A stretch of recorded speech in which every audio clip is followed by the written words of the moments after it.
baada ya Zabulon was born a young boy by the name of Joseph. baada ya Zabulon alizaliwa kijana mwingine ambaye aliitwa jina la Yusufu. And then the last born, you know Benjamin very well. Na wa mwisho kabisa mnamjua vizuri anaitwa Benjamin. Now today we are going to talk about the last but one born, and his name is Joseph. Kwa hiyo sasa leo tunakwenda kumwongelea yule mtoto wa pili kutoka mwisho ambaye jina lake anaitwa Joseph. Yusufu. We want to talk about Joseph. Tunataka tumwongelee Yusufu. This young man in the Bible. Huyu kijana katika Biblia. So many stuffs we can learn from Joseph. Mambo mengi sana tunaweza kujifunza kutoka kwa Yusufu. You see, he was just right down. He was a shepherd boy.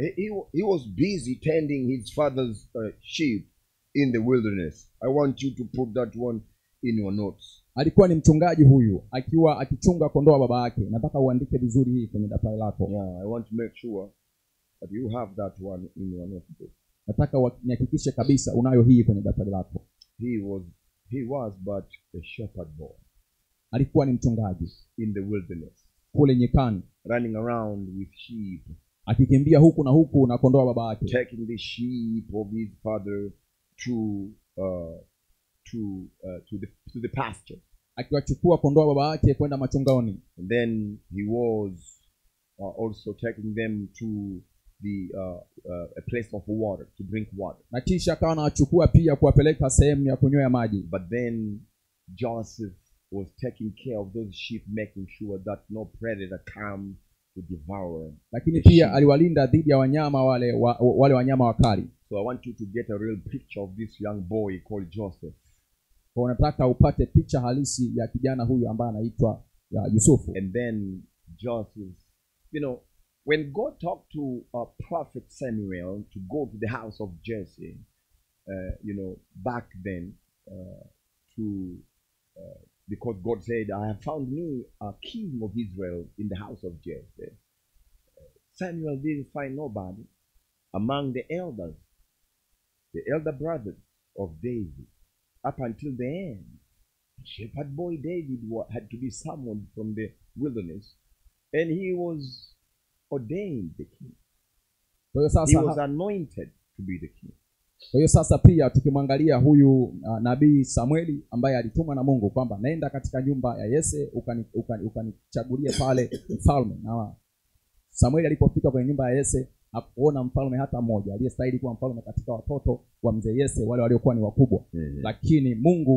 Lakini alitakiwa Daudi, kijana ule mdogo alikuwa anachunga kondoo kule porini, aitwe aje pale nyumbani ili yeye ndo awekwe mafuta kwa ajili ya kuwa mfalme. The shepherd boy David ultimately became the king of Israel. Kwa hiyo sasa kijana yule Daudi mchunga mbuzi kule porini anakuja kuwa sasa hatimaye mfalme. We talked also about David in the list of the people, back then, who went through difficulties and they put their trust in God and came out victorious. David was one of them. Tulimwongelea pia Daudi huyu katika miongoni mwa wale watu ambao walipitia katika nyakati ngumu. Daudi huyu alikuwa miongoni mwao. You see?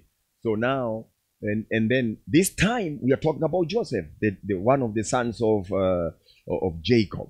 Joseph, we are talking about Joseph. Kwa sasa wakati huu tunamwongelea Yusufu ambaye ni mtoto wa Yakobo. Yeah.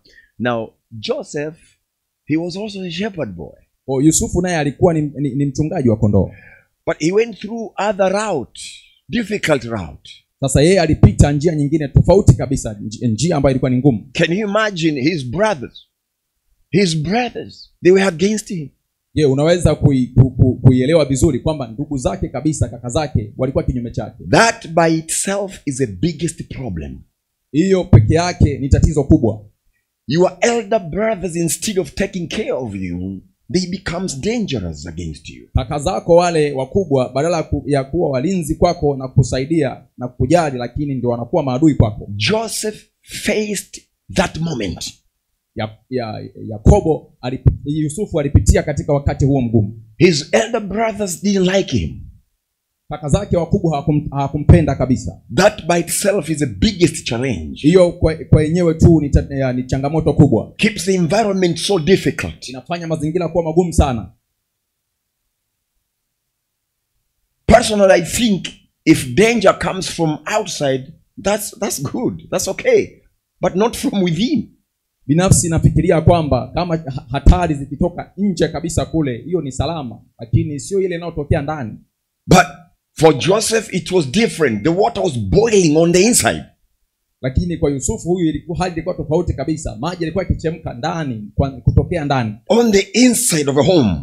Ndani ya nyumba yao. Elder brothers, the Reubens, the Simeon, the Levite, all these Judas, all these guys, elder brothers, were against this little boy. Kaka zake wote kabisa, kina Reuben, Simeon, Yuda, kina Lawi, wote kabisa walikuwa kinyume cha huyu kijana mdogo. Pushing him around. Wakiwa wakimsukuma huku na huku. Don't even greet him. Wakikataa kabisa hata kumsalimia. Wishing him to die. Wakimtakia hata kufa. Problems. Wakimtakia matatizo. Joseph was in a big mess. Kwa hiyo Yusufu alikuwa katika wakati mgumu sana wa matatizo. But this little boy learned one thing which is very important. He constantly put his trust in God as young as he was. Lakini kijana huyu alifanya jambo moja la muhimu sana. Katika udogo wake huo aliweka tumaini lake kikamilifu kwa Mungu. He didn't know much. He just knew how to take care of his daddy's sheep and he knew how to trust God. That's all. Hakujua mambo mengi. Alijua tu kuchunga kondoo baba yake, lakini pia na kumtumaini Mungu. Joseph. Yusufu.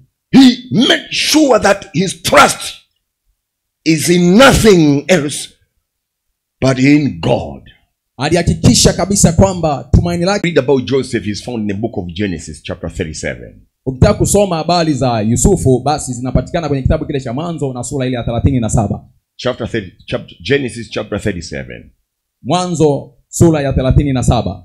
The whole chapter 37, 38, 39, 40 up to chapter 50. All those chapters. 37 chapters to chapters 50.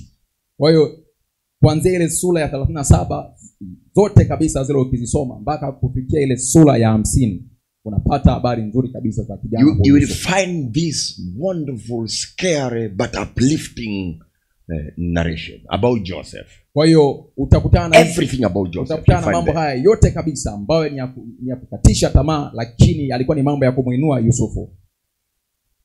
And he is uplifting us today when we are reading. Na anatuinua na sisi leo tunapokuwa tunasoma habari zake. In Jesus name. So you see, Joseph encounters one of the biggest problem. I repeat again. I think personally that if, I get enemies from outside, to me it's okay. It's normal. I take it as normal. Kwa jina la Yesu. Kwa hiyo sasa namwongelea huyu Yusufu, na kimsingi kabisa ninachokiongelea ni kwamba binafsi nafikiria matatizo yanapokuwa yanatokea nje kule, sio ndani ya nyumba, ni salama kuliko yanapotokea ndani ya nyumba. Personally, I think maybe by the grace of God I can handle the problems coming from outside. Binafsi nafikiria kwa neema ya Mungu naweza basi nikaweza kuyakabili yale matatizo ambayo yanatoka nje kule. Because when problems comes from outside, I know I can run home. And my brothers will embrace me and encourage me and say, hey boy, don't worry, we are here. Big boys are here, don't worry. Kwa hiyo hii inanipa mimi uhakika kwamba basi yakitokea matatizo kule nje, basi nakuwa na amani, naweza nikakimbilia nyumbani, alafu kaka zangu wakubwa wale watanikumbatia wakasema karibu kijana, usiogope. Kaka zangu wakubwa tuko hapa. Don't worry, who is bringing troubles here? Watauliza nani analeta shida hapa, usiogope, tupe kaka wakubwa hapa. You know what I'm talking about. Show us. Unaelewa kabisa ninachokuongelea hapa. Show us who is that. Wanasema kabisa tuonyeshe nani huyu analeta shida hapa. But this time the problems are coming from those whom seems to be protectors of my life. They change to be predators of my life. Lakini sasa hivi hali ni tofauti kabisa, kwamba wale ambao ninategemea wawe msaada kwangu, walinzi kwangu, ndio wamegeuka wanakuwa watu wa kunishambulia na kuniangamiza. Joseph found himself in that difficult time that the people who he thought that I have elder brothers, they could take care of me. They are kicking me out of home. Kwa hiyo wakati huu ni wakati mgumu sana ambao Yusufu alikuwa akitegemea kwamba kaka zangu wale wakubwa ambao ingekuwa msaada kwangu ndio hao sasa wanakuja wananipiga mateke nje. Listen. You may be thinking maybe you have something that you depended so much in your life. And then it turned to be not as you thought. Don't worry. Trust in God. Unaona, unaweza kufikiri kwamba kuna kitu fulani ambacho unakitegemea sana katika maisha yako. Yeah. Lakini siku inakuja tu inatokea kile kitu kikabadilika kabisa, sio msaada tena kwako. Unajua nini? Usiogope, mtumaini Mungu. Maybe you had a wonderful parent and you said, thank God for my parents. And you trusted them very well. And all of a sudden, you start experiencing something else. That you see your parents are not as helpful as you thought. Don't worry. Put your trust in God. Inawezekana ulikuwa na wazazi ambao walikuwa ni msaada sana kwako na ukamshukuru Mungu kwamba Mungu nakushukuru kwa ajili ya wazazi hawa kwa sababu wamekuwa baraka sana kwangu. Lakini ghafla tu inatokea wale wazazi wamekuwa sio msaada tena. Usiogope, mtumaini Mungu. Maybe that business. Pengine ni ile biashara yako. Maybe that employment. Labda ile ajira yako. Maybe that money. Labda ile pesa. The investments. Labda ule uwekezaji na miradi mbalimbali. Maybe that education, that you got an education but you don't see you moving nowhere. Lakini inawezekana pia ni ile elimu uliyoipata lakini unaona kwamba ile elimu haikusaidii chochote.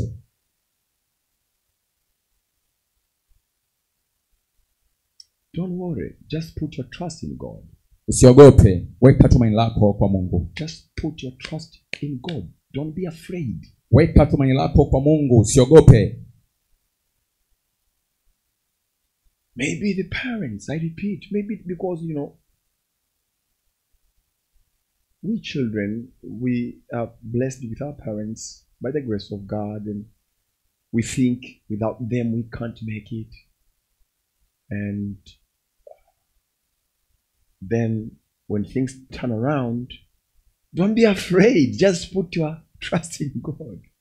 Narudia tena, inaweza kawa ni wazazi. Maana sisi watoto tumekuwa tumepewa wazazi na Mungu wetu na wanakuwa msaada sana, lakini baadaye unakuta by the grace of God. Ndio tunapewa wazazi kwa neema tu ya Mungu, yeah, na wanakuwa ni wema kwetu, lakini tu unakuta baadaye mambo yanabadilika, wanakuwa sio msaada tena kwako. Usiogope, tumaini Mungu.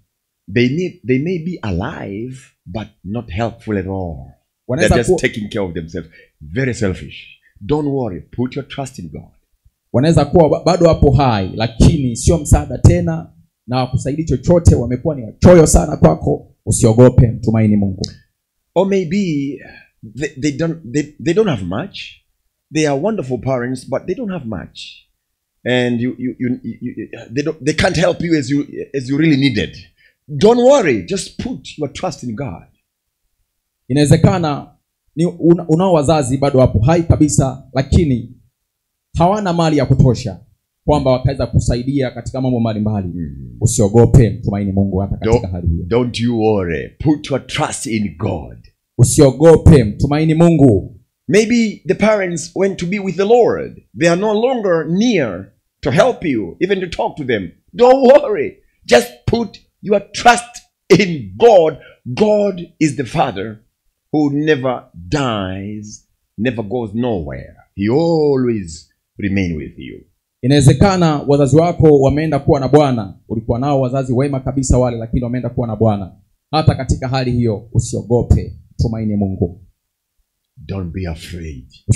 Just put your trust in God. Usiogope, ila weka tumaini lako kwa Mungu. In this world, katika ulimwengu huu, there are many troubles. Kuna changamoto nyingi sana. But we have to take heart because Jesus has conquered. Lakini tunatakiwa tujipe moyo kwa sababu Yesu ameishinda ulimwengu. He conquered the world. Yesu ameushinda ulimwengu.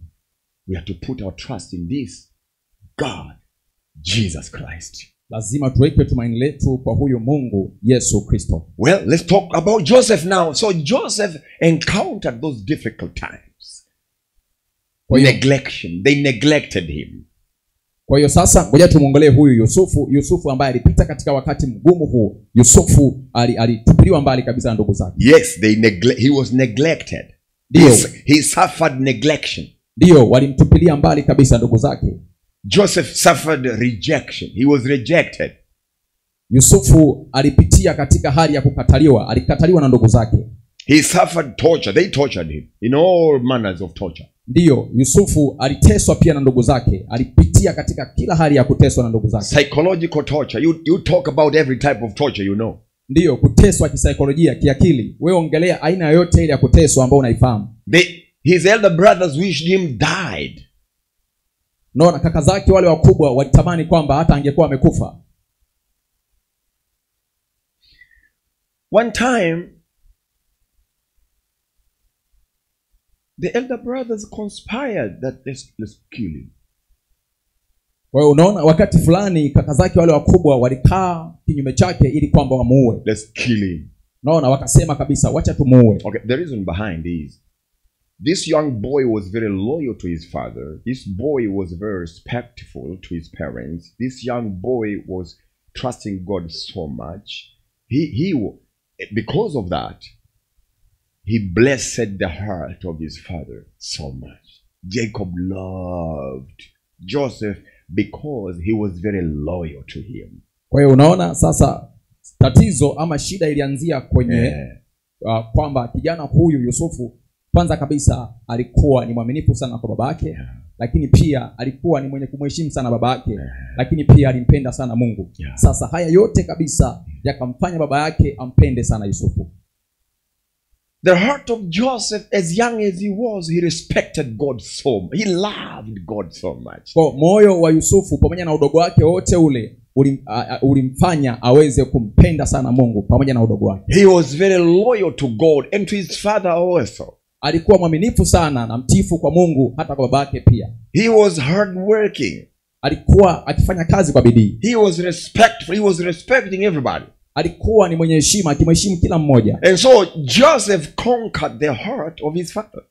Kama vile alivyoweza kuteka moyo wa babake. Now, the elder brothers didn't have those characteristics and they were jealous. Sasa kaka zake hawakuweza kuwa na sifa hiyo na wakawa na wivu dhidi yake. If you read the Bible from Genesis chapter 37 up to chapter 50 or somewhere there, you'll find that even his daddy loved him so much so that he went to buy a cloak of many colors only for him, and he gave him. And that action kindled the anger of his elder brother so bad. Kwa unaposoma sasa habari zake kwenye ile sura ya 37 kitabu cha Mwanzo, kuanzia hapo kuendelea, unaona kabisa kwamba kuna wakati kwa sababu ya ile heshima yake na uaminifu kwa baba yake, basi baba yake ilimfanya kwamba akamnunulie vazi nzuri la rangi nzuri. Basi kwa sababu ya hiyo ikafanya nini? Ikaamsha ile hasira na wivu wa kaka zake dhidi yake. And the brothers were so angry against him. Kwa hiyo kaka zake wale wakamchukia sana. Say, we kill this boy. Wakisema kwamba tutamuua huyu mvulana. And there was a time when Joseph, as young as he was, he had a dream. Na kuna wakati huyu kijana Yusufu katika ujana wake huo aliweza kuota ndoto. He had a dream, and he actually, when the dream was interpreted, the elder brothers were confused. Even the parents were confused. Kwa hiyo sasa alipata ndoto, na ile ndoto sasa ilipotafsiriwa, kaka zake wale wakubwa wakachanganyikiwa kabisa, lakini pia na baba wao na wazazi wake nao wakachanganyikiwa. Because the dream was about that there is this little human being that the parents are going to bow to him, and all the elder brothers also are going to bow to him, and they said, acha wewe. Na ndoto ilipokuja kutafsiriwa sasa ikawa ni kwamba tafsiri yake ikawa ni kwamba kuna haka kijana kadogo haka itafika wakati wazazi wake, yani mama yake na baba yake wote kabisa watamuinamia, lakini pia na kaka zake wote kabisa, kaka zake wale wote kabisa watamuinamia yeye. Kwa hiyo sasa wale kaka zake wakachukia wote, wakasema unaongea kitu gani wewe? You know, and then they started calling him, out of anger, they called him Mr. Dreams. Sasa ilipotokea hiyo, kwa ajili ya ile hasira yao wakaanza kumuita muota ndoto. Joseph loved God, and God was revealing himself to him, and the elder brothers were so jealous about him. Kwa hiyo Yusufu alimpenda sana Mungu, na kwa sababu ya ile kumpenda kwake Mungu, basi Mungu akaanza kujifunua kwake. Sasa kwa ajili ya hiyo Mungu kujifunua kwake, kaka zake wakaanza kumchukia. God was using Joseph, a little boy. He was using him, and the elder brothers knew it, and they were so angry about that. Kwa Mungu alikuwa akimtumia yule Yusufu kale kijana kadogo kabisa, na kaka zake wakijua kabisa kwamba Mungu anamtumia, wakawa wenye hasira dhidi yake. One day Jacob called his sons and said, take food and to a young brother.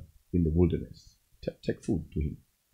Siku moja sasa akamuita yule Yusufu. Jacob called his sons. Kwa hiyo siku moja baba yake akawaita wale vijana akiwatuma kwamba pelekeni chakula kwa ajili ya kijana.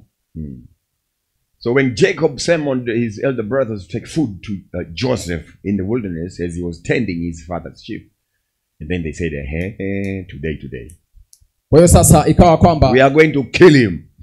Kwa hiyo sasa ikawa kwamba wakati baba anawapa jukumu la kwenda kupeleka chakula kwa kijana, wakasema sasa leo ndio leo tunakwenda kumuua. They found him in the wilderness and they conspired to kill him and say, let's kill him today.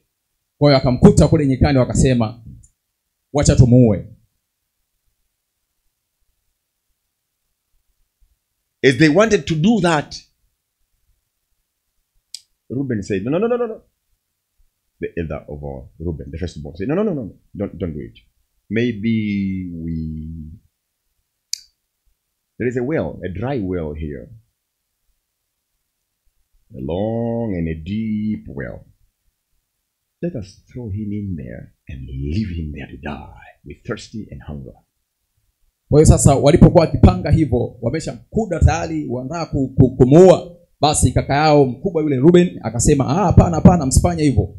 Kuna kisima pale ambacho kina maji, wacha tumbebe tukamtumbukize huko, tukimtumbukiza huko atafia huko. This Joseph, a little boy who loves God, he is loyal to God, loyal to his parents, he is hardworking, he is very respectful, he respects everybody, but he found himself going through tough times. Sasa huyu Yusufu ambaye ni kijana mzuri mwenye heshima, mwaminifu kwa wazazi, lakini pia akimpenda Mungu, akajikuta kwamba yupo kwenye wakati mgumu sana. God is using Joseph since he was young. God was using him, but he found himself going through tough times. Mungu alikuwa akimtumia Yusufu tangu akiwa mdogo kabisa, lakini katika hali yote hiyo akajikuta katika hali ngumu. And so they said, okay. They agreed. They dropped him into the dry well, a deep dry well. Wakakubaliana na ule ushauri wa kaka yao mkubwa Reuben kwamba wambebe, na kweli wakambeba, wakaenda kumtupa kwenye kile kisima kirefu ambacho kilikuwa kitupu. If we forget everything else behind, number one, right? He found himself in a pit. Right this way. He was thrown into a pit. P-I-T. Pit. Kwa hiyo tukisahau mengine yote kabisa, lakini hili lazima tulikumbuke kwamba alijikuta yupo ndani ya shimo refu. He was thrown into a pit. Alitupwa ndani ya shimo. Give it a number. That's number one. Pit. Iandike hiyo kwamba ni namba 1, shimo. Being thrown inside a pit, you stay there by yourself. There is no bathroom in the pit. There is no couches, no sofas in the pit. No bed, no pillow in the pit. No food, no water in the pit. Ndio, kujikuta umetupwa ndani ya shimo, na ndani ya shimo kule hakuna bafu, hakuna chakula, hakuna kitanda, hakuna mto, hakuna chochote, hakuna kochi wala kiti cha kukalia. Better even to be in a prison than to be in a pit. Ni heri hata kuwepo ndani ya gereza kuliko kuwa ndani ya shimo. You can be in the prison and they can give you food, even if it's not the palatable food, but you have it. You can get water. You can even lay down and stretch your back. You can't lay down in a pit and stretch your back. It's absolute torture. Ni afadhali kuwepo kule gerezani, kwa sababu kule gerezani unaweza kuwepo kule gerezani lakini wakakupa chakula, hata kama kinaweza kisiwe kitamu lakini unacho. Lakini pia unaweza kulala chini kule gerezani ukanyosha mgongo wako angalau, lakini sio sawa na kuwepo ndani ya shimo. You can help yourself with a long call and a short call in a jail, but you can't in a pit. Ndio, unaweza kujihudumia sasa kule ukiwa kule gerezani kwa haja kubwa na haja ndogo, lakini sio rahisi ukiwa ndani ya shimo. They tortured him. Walimtesa. A young boy who loved God. Kijana mdogo ambaye anampenda Mungu. A devotee, a young boy who is devoted to God and to his father. A boy who is focused to loving God and God is using him. Joseph. Kijana aliyejidhabihu, aliyejitoa kwa ajili ya Mungu, lakini Yusufu huyu akajikuta katika hali hiyo. You see, even people who love God, we sometimes, if not many times, if not all times, we go through some some difficulties. Unaona hata sisi ambao tunampenda Mungu kuna wakati mwingine tunapita katika nyakati ngumu. Don't be afraid. Usiogope. Just trust God. Tumaini tu Mungu. Don't be afraid. Usiogope. Just put your trust in God. Tumaini Mungu, weka tumaini lako kwa Mungu. So you see, this Joseph, unaona sasa huyu Yusufu, the last but one born of Mr. Jacob, kijana wa pili kutoka mwisho katika wazao wa Yakobo. It came a time they said, okay, now let's, they saw the caravan, the business people who are moving, going down to Egypt. And they decided to sell him. They sold him to a party of Ishmaelites who were going down to Egypt. Kwa hiyo sasa Yusufu huyu, kwa hiyo kaka zake ikafika wakati wakaamua sasa kumuuza. Walipoona ule msafara wa wafanyabiashara wale wa Ishmaeli ambao walikuwa wakienda kule Misri, kwa wakamuuza ndugu yao kwa wale wafanyabiashara. When they saw that caravan of the Ishmaelites going to Egypt, they say, oh, let's make money. Kwa unaona walipoona ule msafara wa Ishmaeli, let's make some dollars here. Walipoona ule msafara wa Ishmaeli wakasema, wacha tutengeneze pesa hapa, wacha tutengeneze dola hapa. They ran to the pit and they took him out of the pit and they sold him. They looked at their young brother going with strangers. Kwa wakakimbia haraka sana, wakaenda kule shimoni, wakamtoa kule shimoni, wakaenda kumuuza kwa Ishmaeli, alafu wakawa wakimuona ndugu yao akienda na wale wageni. A real young brother going with strangers to never see him again. Ndugu yao halisi kabisa, wakimuona akichukuliwa anaenda na wageni kwamba wasimuone tena. They remain with money. Na wao wakibaki na ile pesa ambayo kwa hiyo walimuuza. In exchange of their young brother, one blood. Wakiwa wamemuuza ndugu yao ambao ni damu moja na wao. Joseph going as a commodity sold to the Ishmaelites. He is looking back as he goes, as he's taken away, looking back to their brothers for the last time because they know I'll never see them again. Yusufu akienda kama bidhaa sasa ambao ndugu zake wamemuuza kwa Ishmaeli, na akijaribu kuangalia nyuma ndugu zake kwa sababu hata kuja kuwaona tena. Joseph witnessed his brothers for the last time as they were zooming out, vanishing in a thin air, until he couldn't see his brothers again. He is remaining with total strangers. I don't know if they could communicate even. I don't know which language which common language by that time was, but he went away with strangers. Joseph, a little boy, sold by his elder brothers. Kwa Yusufu anaenda na wale wageni, anachukuliwa akiwaacha kabisa ndugu zake kiasi kwamba hawaoni tena. Hata sijui walikuwa wanaongea lugha gani ambao waliweza kuwasiliana kwa mara ya mwisho, lakini Yusufu huyu akiwa ameuzwa na ndugu zake. His brothers rejected him. Ndugu zake walimkataa. He felt lonely. Ndio, alijiona kabisa akiwa mpweke. I know. He cried. Najua alilia Yusufu. I know when he was taken away, when they were exchanging him with money, he was looking at the other brother and saying, please, Brother Reuben, please don't do this, Reuben. Please, Danny, talk to Brother Reuben, please. Please, Danny, who can help me, please? A young boy sold like a commodity. Najua wakati ule kaka zake wanapokea pesa na yeye wanamkabidhi sasa kwa Ishmaeli. Yusufu aliwaangalia kaka zake kwa huzuni na kwa uchungu kwamba kaka Reuben, tafadhali usifanye hivi. Please, Ishmael, mwambie Reuben asifanye hivi. Issachar, please, can you just speak to Reuben? Don't do this. Don't sell me, please. I want to stay with you. A little boy who loved God, committed to God, but he went through difficult times. He experienced rejection. Ndiyo, Yusufu huyu ambaye alimpenda Mungu kabisa, anamwambia kaka yake Dani, tafadhali mwambie kaka Rubeni asifanye hiki tafadhali. Yusufu yule ambaye alikuwa ni mcha Mungu akapitia katika hali ngumu namna hii. They could listen to his cries and his begging that I want to stay with you. They kept receiving all the silver and gold and the monies and the things in exchange of their young brother Joseph. And Joseph vanished. He was nowhere to be found again. Kwa hiyo sasa hawakuweza kumsikiliza pamoja na kuomba kwake kote kwamba jamani, naomba msiniuze ili kwamba nibaki na nyinyi, napenda kubaki na nyinyi. Lakini wakakaza shingo, wakamuuza ndugu yao wakibadilishana pesa na fedha, kisha akapotea kabisa, asionekane tena pamoja nao.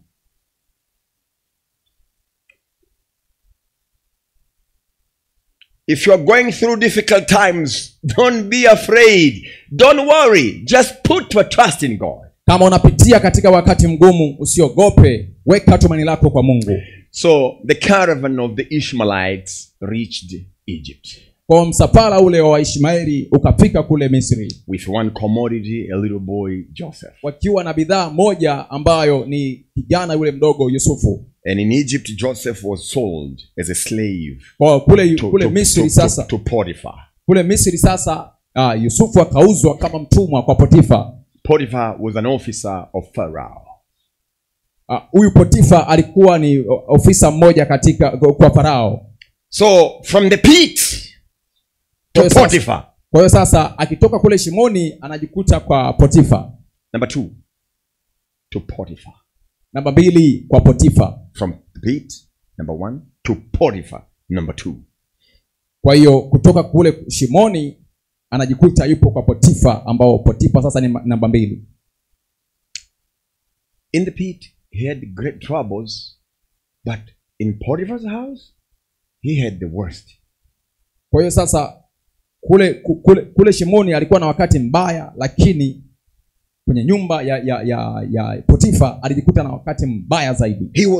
Joseph was falsely accused to try to seduce Potiphar's wife, and he was thrown to the prison. Kwa hiyo Yusufu alituhumiwa kwa kujaribu kumtongoza mke wa Potifa, na hatimaye akatupa gerezani. He was falsely accused. Alituhumiwa kwa uongo. He did not do that. Hakufanya hivyo. This boy loved God. I tell you, he was committed to God, and he is going through all this, but he is a devotee to God. Kijana huyu alijidhabihu kwa Mungu, alijitoa kwa Mungu, lakini anapita katika yote haya akiwa amejitoa kabisa na kujikabidhi kwa Mungu vizuri. So from Potiphar's house to the prison. Number 3, to the prison. Kwa hiyo sasa namba 3, gerezani. So number 1, pit. Number 2, Potiphar's house. And number 3, prison. Kwa namba 1, shimoni. Namba 2, nyumba ya Potifa. Namba 3, gerezani. Well, Job dreams of 2 fellow prisoners. Alitafsiri ndoto za marafiki wawili walikuwa pamoja naye kule gerezani. Which later, that action led to his interpretation of Pharaoh's dreams as well. Ambayo hiyo baadaye ilipelekea kutafsiri ndoto za Farao pia. And Pharaoh was impressed that he made Joseph the second in command in all over Egypt. Kwa hiyo sasa yule Farao akamfanya huyu Yusufu kuwa waziri mkuu pale Misri yote kabisa. So because of the dream interpretation of the two fellow prisoners and the interpretation of Pharaoh's dreams, then Pharaoh was impressed. He was released from the prison. He became the prime minister. So number 4, to prime minister. Kwa hiyo sasa baada ya kutafsiri zile ndoto za wale wafungwa wenzia wawili na kisha kutafsiri ndoto ya Farao alivutiwa sana na akapenda. Kwa hiyo akaachiliwa kutoka kule gerezani na kisha akafanywa kuwa waziri mkuu. Kwa hiyo namba 4 ni waziri mkuu. You can see this boy who loved God, he went through troubles. As days went on, the troubles were escalating. Kwa sasa unaona kijana huyu aliyekuwa anampenda Mungu, kadiri siku zilipokuwa zinakwenda mbele, basi shida zilikuwa zinazidi kuongezeka. Problem were gradually increasing. Kwa hiyo matatizo yalikuwa yanazidi kuongezeka taratibu. As time went on, the challenges were tougher and even more tougher than it was before. Kwa hiyo kadiri muda ulipokuwa unasogea, changamoto zilikuwa zinazidi kuwa ngumu kuliko zilivyokuwa pale mwanzoni. And this is happening to a boy who loved God, and until God knows it, until his brothers knows it, and his parents knows it, even devil knows it, that Joseph loved God, but he went through challenges in life. Na hii inatokea kwa kijana ambaye anampenda Mungu, na Mungu anajua, lakini pia hata wazazi wanajua kabisa kwamba kijana wetu anampenda Mungu.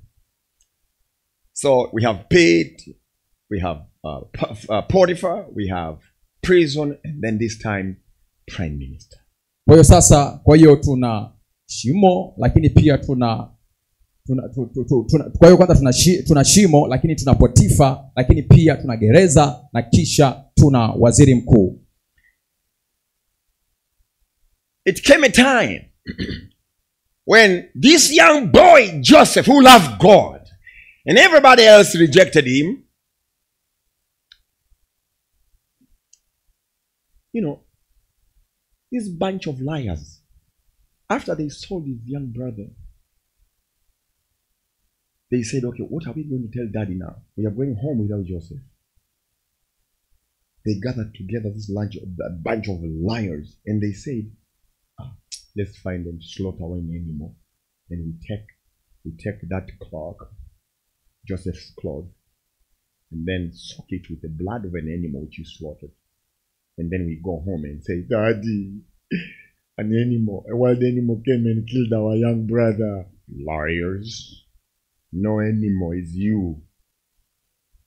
Kwa sasa ikafika wakati ili kundi la kaka wale waongo wakakaa chini kufikiria tunakwenda kumwambia nini sasa baba. Basi mmoja akatoa wazo kwamba tu kamate mnyama tumchinje, na kisha tukusanye ile damu, na ile damu tutakayoipata tuchukue vazi la Yusufu tudumbukize humo, na kisha tukirudi kwa baba kule tumweleze, baba, mnyama mkali amemarua na kumua ndugu yetu Yusufu. Hakuna cha mnyama mkali wala cha nini, ni waongo.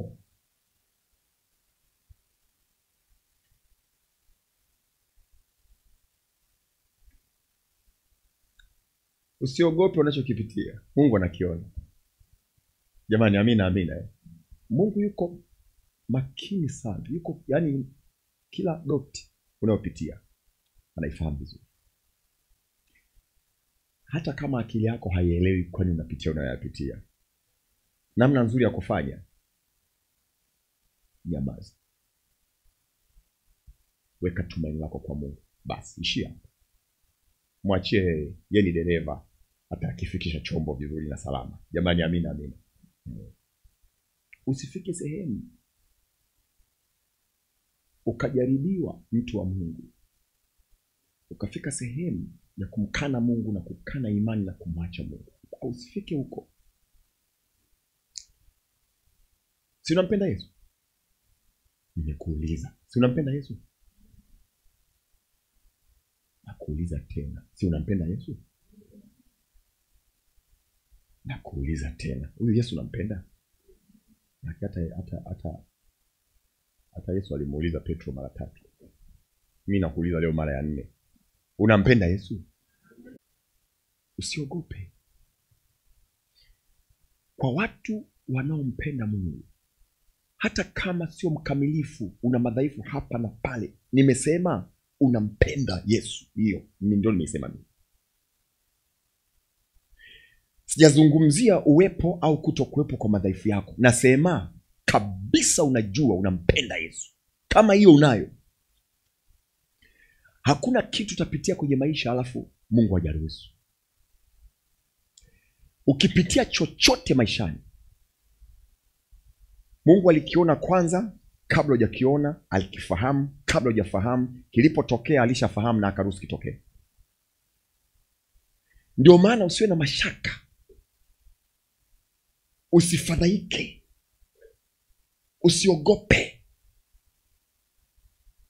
Alafu huyu Mungu, Baba wa Bwana wetu Yesu Kristo, sio muonevu, haonei, hana tabia hiyo. sio Mungu muoneaji, sio mdhulumishi, sio dhalimu. Mungu hawezi kuruhusu magumu kwako kwa maana kwamba anakukomoa. Mungu wetu ana tabia ya kihuni hiyo. Hakomoi mtu, hana muda huo, hana tabia hiyo, na tusitegemee. Na sio kipofu, na sio chongo eti kwamba haoni unachokipitia. Anaona, kwanza anajua kuliko hata wewe. Anaelewa kabisa maumivu unayopitia, anayafahamu vizuri kuliko hata wewe unayapitia. Tena tabia yake hii hapa, yuko na wewe kwenye hilo pito. Jamani, amina amina. Yuko hivyo, sisemi kwa sababu nasema, maandiko yanipa ushahidi huo. Tabia ya Mungu ni hii. Anaporuhusu upitie jambo gumu, hakusakizii wewe uende peke yako akakaa pembeni. Anaingia na wewe humo, anaenda na wewe kwenye hilo, anakaa na wewe na atatoka na wewe humo. Ndio maana usiondoke. Sikiliza sasa, ukivunjika moyo sasa unamfadhaisha yeye ambaye yuko na wewe kwenye hilo unalopitia. Ukivunjika moyo manake unamwachemo yeye, sasa unamtelekeza humo kwenye pito. Tabia ya Mungu wetu huenda na sisi katika bonde la uvuli wa mauti, yuko pamoja nasi. Jamani, amina amina. Yuko hivyo katika bonde la uvuli wa mauti, hatuachagi tupite peke yetu. Anakuwa pamoja nasi, tena mkono wake mmoja ameshika gongo, kwa maana lifimbo linene likubwa la kupiga maadui, alafu mkono mwingine ameshika fimbo ya kutuongozea na kututia adabu na kutufundishia. Anaingia na sisi akiwa na gongo lake na fimbo yake. Kukata tamaa ni jambo baya sana, kwa sababu unajikuta umemsakizia Mungu aende apite peke yake kule, wewe umeruka. Hapana, narudia kusema, kwa mtu anayempenda Bwana Yesu, akipitia changamoto ya aina yoyote, tafsiri ni hii: kabla hujapitia alishafahamu, alijua na akafahamu na anaelewa. Na kama unapitia, maana yake sio hajaelewa na kufahamu tu, na yeye yuko tayari, amejipanga na mnaingia wote. Yeye tabia yake ndio hiyo. Nini kilitokea kwa Danieli kwenye tundu la simba? Nani huyo aliyekuwepo kwenye tundu la simba? Simba walioandaliwa siku 7 kabla, wapate njaa ya siku 7 kabla, anatupiwemo mule ndani. Simba hawana habari ya nyama ya kumla huyo, hawana habari ya kula nyama ya Danieli.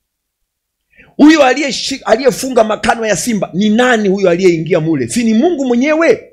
Jamani, amina. Na kuuliza, nani aliyefunga makano ya simba? Ni Mungu.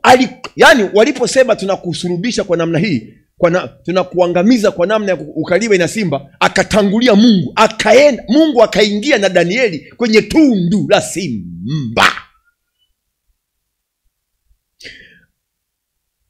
Kwa mfano Mishaeli, Hanania na Azaria, ambao baadaye walipewa majina Meshaki, Shadraka na Abednego.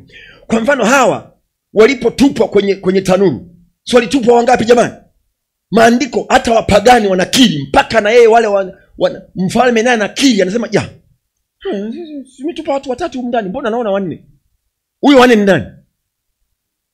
Kwenye unachokipitia, kanuni ya Mungu wetu iko hivi: hakuachi upitie wewe changamoto ile peke yako, anapita na wewe. Hajaanza leo na haanzi na wewe, alishafanya hivyo na atabaki kuwa hivyo. Anaenda na wewe kwenye pito, anaenda na wewe kwenye changamoto, anahakikisha mko bega kwa bega na yeye na mtavuka naye. Jamani, amina amina. Usikate tamaa, we mwamini tu Mungu, mwamini tu. Hata kama akili yako na akili yangu haina matunda kwa sasa, we mwamini Mungu tu. Amini kwamba yuko na wewe na anakusaidia kwa jina la Yesu. Jamani, amina amina. Mungu yupo na anakusaidia. Mgeukie ndugu yako, mwambie usikate tamaa, mwambie usiogope, mwamini Mungu. Mwamini Mungu. Mwambie tena mwamini Mungu. Kabisa. Amekuambiaje? Mwambie tena mwamini Mungu. Mwambie kabisa aelewe. Yaani nataka aelewe. Mwambie muamini Mungu. Na mtoto wako, kama kuna mtoto wa jirani wa ndugu yetu, mwambie na mtoto. Unajua na watoto na wenyewe wanatakiwa kutiwa moyo. Mwambie na wenyewe wanapitia wakati fulani, sema hawezi kujieleza. Mwambie muamini Mungu. Jamani, amina amina. Watoto ni watu wazima kabisa hao, wamekamilika, sema tu wana maumbo madogo. Lakini na wenyewe pia wana changamoto zao, wana mapito pia, wanajeruhiwa kihisia, wanajeruhiwa wana chokozana huko barabarani, wanatoka shuleni. Mmoja anamwambia ngoja tu tuimbe sasa saa ya kwenda kwetu. Anaona oho, aliniambia atanipiga njiani. Wana mapito. Mwambie muamini Mungu. Mwambie jirani yako muamini Mungu. Mwambie usiogope, muamini Mungu. Kabisa. Haina haja ya kuogopa. Tuna Mungu wa kweli, Mungu wa uhakika. Mungu asiyedanganya, Mungu mwenye nguvu, Mungu ambaye matendo yake ni ajabu, Mungu ambaye ameshuhudiwa vizazi na vizazi na vizazi kwamba yeye ni mwaminifu. Hajawahi kupoteza sifa hiyo. Vizazi na vizazi na vizazi wote wanakiri kwamba huyu, this type of God is faithful. Usikate tamaa. Jamani, amina. Usivunjike moyo. Usivunjike moyo. Jitie nguvu katika Bwana.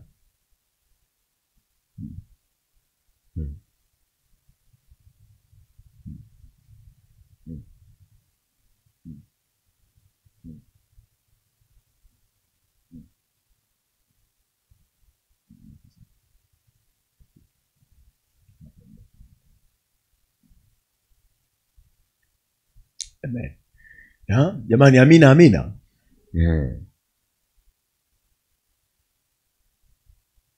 So now let's talk about Joseph again.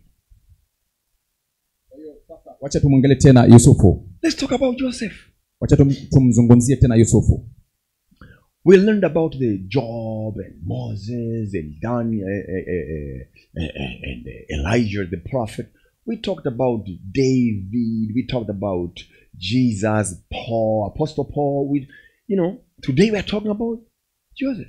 Kwa hiyo tulijifunza kuhusu Ayubu, tukajifunza kuhusu Yakobo, tukajifunza pia kuhusu Daudi, lakini tukajifunza kuhusu mtume Paulo, Yesu mwenyewe, mtume Petro, lakini wacha tujifunze kuhusu huyu Yusufu. If you are going through difficult times, challenging times, you are in a good company, because Jesus also went through, and Joseph, and all these people. The list goes on and on and on.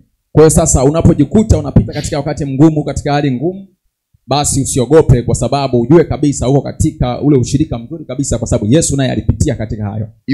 If you are going through challenges in life, you are in a good company. Dio. We have fellows who loved God like you, who also went through, but the hand of God was with them, and they came out victoriously. Ndio, unapopita katika ule wakati mgumu na nyakati ngumu, basi upo katika ushirika mzuri, urafiki mzuri, kwa sababu upo na marafiki wengi kabisa waliompenda Mungu, wakamcha Mungu, ambao walipita katika hiyo pia.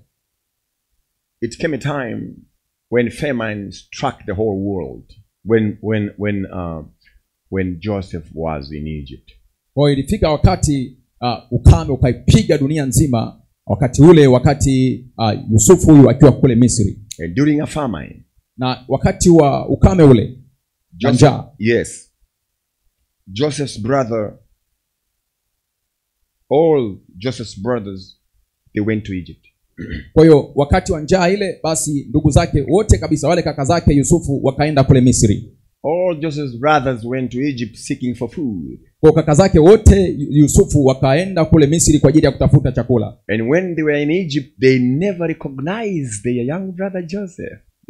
But Joseph recognized them. Kwa walipokuwa kule Misri, hawakuweza kumtambua ndugu yao yule mdogo Yusufu, lakini Yusufu aliwatambua. In a matter of fact, this Joseph actually, as the prime minister of Egypt, seeing that by the power and the grace of God, seeing famine come, he advised the officials to store food, telling them that famine is coming. He advised all the Egyptian officials to store food. for a long time up until they had more than enough, because he told them, famine is coming. Na kwa uhakika kabisa Yusufu huyu alipokuwa waziri mkuu pale Misri, kwa neema ya Mungu akaweza kuona mbali kabisa kwamba njaa kali inakuja, na akaweza sasa kuwajulisha watu wa Misri. So when Joseph's brothers went to Egypt, and they didn't recognize Joseph, their young brother whom they sold back then, but Joseph recognized them. Kwa sasa wale kaka zake walipokuja kule Misri, hakuweza kumtambua yule ndugu yao Yusufu ambaye walimuuza kipindi kile, lakini Yusufu huyu aliwatambua. As I said, if you read Genesis chapter 37 to chapter 50, you will see all this story. All that I'm saying is in there. And then, so he tasted them. Joseph tasted his brothers. Kwa hiyo sasa kama nilivyotangulia kusema kwamba habari za Yusufu zinapatikana kwenye Mwanzo sura 7 mpaka sura ile 50. Zote hizo sura ukisoma hapo katikati tunapata habari za Yusufu. Kwa hiyo sasa Yusufu, kwa sababu ndugu zake hawakumtambua, Yusufu akawajaribu ndugu zake. After testing them, he revealed his identity and he forgave them. Kwa baada ya kuwa ameshawajaribu, akaweza kujitambulisha kwao na kisha akawasamehe. And after forgave them, Joseph invited all his brothers and all the family members. There were like 70 of them. He invited them to Egypt, and he gave them a wonderful place in the delta of River Nile, which is called Goshen. He gave them to stay at Goshen, a most fertile place in Egypt. Kwa sasa baada ya kuwa amewatambua na kuwasamehe, basi akawarika ndugu zake wote pamoja na baba yake yule, walikuwa wapata watu 70, wakaja kule Misri, na kisha akawapa eneo zuri sana, eneo lenye rutuba sana, ambalo lilifaa kwa ajili ya shughuli zao, ambalo eneo lilikuwa liko kando kando ya mto Nile, na eneo hilo lilikuwa linaitwa Goshen. So he gave them that delta called Goshen. Aliwapatia lile eneo ambalo liliitwa Goshen. And they stayed. That became their settlement, them and their flocks. Kwa eneo lile likawa sasa makazi yao kwa ajili yao wenyewe pamoja na mifugo yao.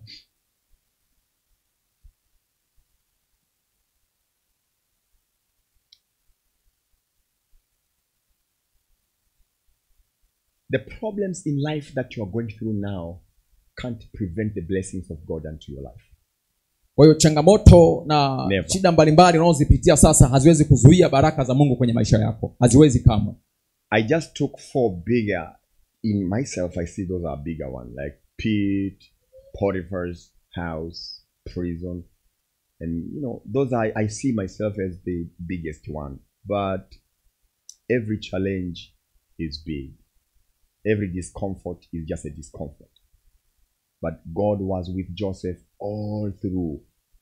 But all those challenges never prevented the blessings of God to Joseph's life.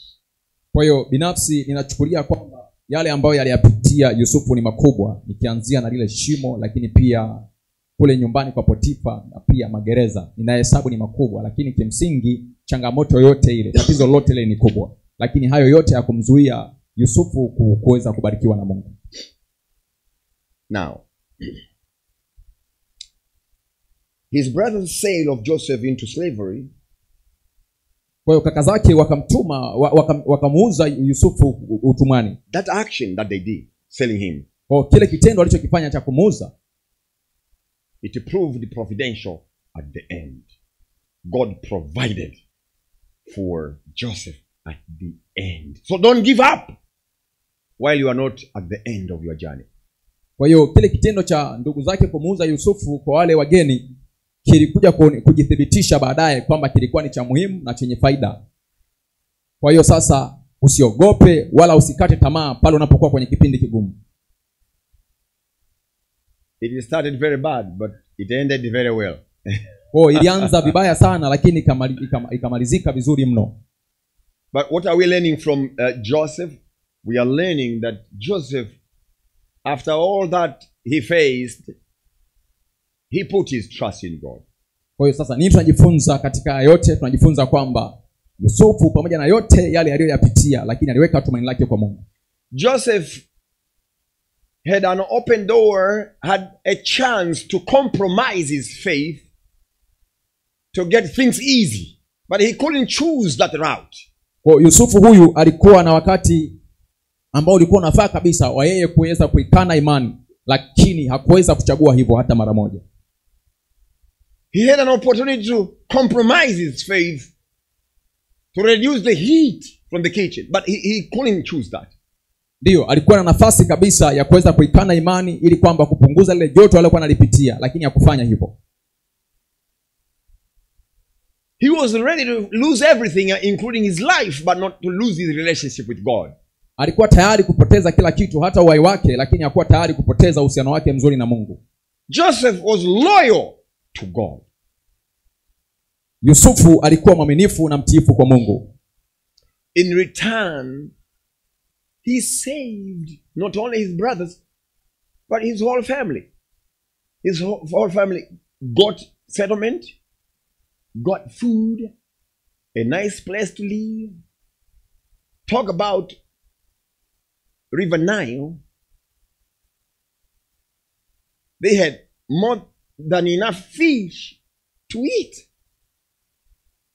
And Joseph paid good deeds to his brothers who did very bad against him. Kwa baadaye kabisa tunaona kwamba anakuja kuwapatia ndugu zake mto Naili ule, lakini lile eneo zuri kabisa la ile delta ya Gosheni kwa ajili ya mifugo yao, lakini pia kwa ajili ya wao wenyewe kuweza kuishi. Lakini tunaona kwamba Yusufu mwishoni kule anawalipa ndugu zake mema ijapokuwa wao walimtendea mabaya. Okay. All this story about Joseph, we are learning this thing. The sovereignty and the grace of God towards those who are faithful and righteous. Kwa hiyo katika habari yote hii tunachojifunza ni kwamba tunajifunza ukuu wa Mungu, lakini pia na neema ya Mungu kwa wale wote ambao wanamtii Mungu na wanatenda haki yake. Two things we are learning from Joseph's story. God is sovereign, number one. Number two, God is gracious to those who are faithful to him. Kwa tunajifunza mambo mawili katika habari hii ya Yusufu, kwamba namba moja, Mungu ni mkuu, lakini namba mbili, Mungu ni mwenye neema kwa ajili ya wale wote ambao wanamtii na kuishi katika haki yake. We are learning two things, that God is sovereign and God is gracious. Kwa tunajifunza mambo mawili, kwamba Mungu ni mkuu, lakini pia Mungu ni mwenye neema kwa wale wampendao na kutenda haki. To those who live a faithful and a righteous life. Kwa wale ambao wanaishi maisha ya uaminifu na ya haki. You know, despite facing many trials and setbacks. Kwa hiyo pamoja na changamoto mbalimbali, Joseph remained faithful to God. Yusufu alibakia kuwa mwaminifu kwa Mungu. Despite facing trials and setbacks, Joseph remained faithful to God.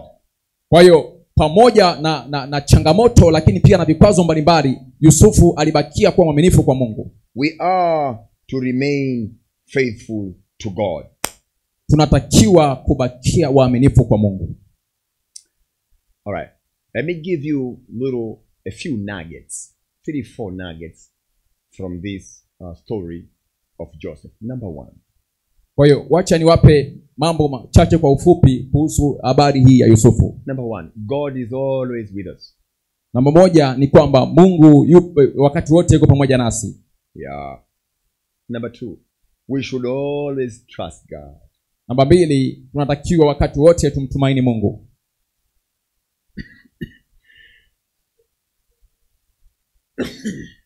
Sorry. I repeat. Number one, God is always on our side. Namba moja, Mungu wakati wote yuko upande wetu. Always on our side. Wakati wote yuko upande wetu. Jamani, God is always on our side. Mungu wakati wote yupo upande wetu. That's what we are learning from the story of Joseph. Hiki ndicho tunachojifunza kutoka kwenye habari ya Yusufu. And number two, we should always trust God. Namba mbili ni kwamba tunatakiwa wakati wote tumtumaini Mungu. Yeah.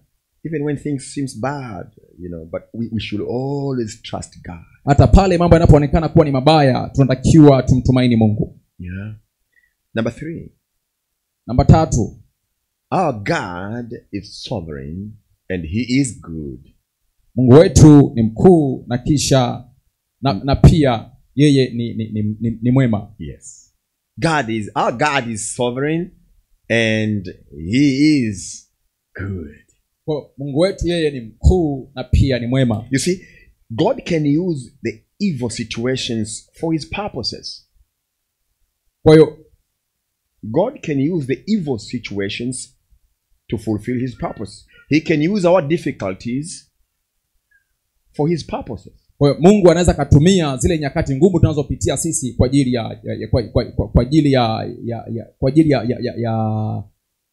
kutekeleza makusudi yake. Kwa ajili ya kutekeleza makusudi yake. Yeah. God can use our difficulties, our pain, our tough situations to fulfill his purpose. Ndio, Mungu anaweza kutumia zile nyakati zetu ngumu na wakati mgumu tunaopitia kwa ajili ya kutekeleza majukumu yake. What are we to do now is always trusting in him, putting our trust in him. Kwa tunachotakiwa kufanya ni kuhakikisha kwamba wakati wote tunaweka tumaini letu kwake. Why we should always trust God, number 2, is because number 3, our God is sovereign and he is good. Kwa hiyo kwa nini tunatakiwa kumtumaini Mungu? Ni kwa sababu Mungu wetu yeye ni mkuu lakini pia ni mwema. And number 4.